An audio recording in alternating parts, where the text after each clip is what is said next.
এইটোৱে হ'ল সেইটো কুকাৰ যিটো কুকাৰৰ ভিতৰত আলু সোমাই আছে পিঁয়াজ সোমাই আছে আদা জলকীয়া ৰচুন খুন্দি তাত ধুনীয়াকৈ ওলকবিৰ লগত ভৰাই থোৱা আছে কিন্তু সেই বিশেষ এবিধ বস্তু ভৰাই থোৱা আছে যিটো নেকি দেখিবৰ কাৰণে চাবৰ কাৰণে খাবৰ কাৰণে গোটেই মানুহ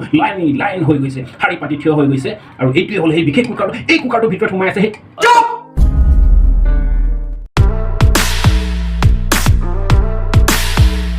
নমস্কাৰ বন্ধুসকল আপোনালোকে চাই আছে এই ভিডিঅ'টো গুৱাহাটীৰ পৰা গুৱাহাটীৰ মোৰ এই যি অস্থায়ী বাসগৃহ আছে আপোনালোকে ভিডিঅ'টো চাই আছে মোৰ ভাতৰ চৰুৰ পৰা অকলে থাকিলে মই ৰাতি কি ৰান্ধিম আজি প্ৰথমতে মই ল'লোঁ আৰু এইটো কুকাৰ এটা লৈছোঁ 200 গ্ৰামৰ মাছ আনিছোঁ দুটা বিলাহী লৈছোঁ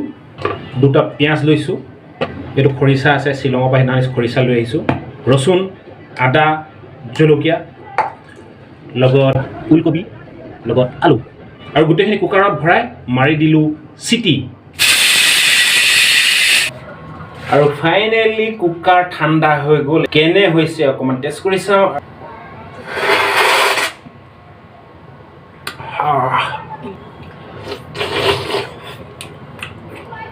যদি আপোনালোকৰ মাছ বইল খাবলৈ মন গৈছে লৈ আহিব 2 কেজি মাছ খৰিচা মোৰ ওচৰত আছে ধুনীয়াকৈ বনাই দিম আৰু উদৰ পুৰাই ডকচি খাম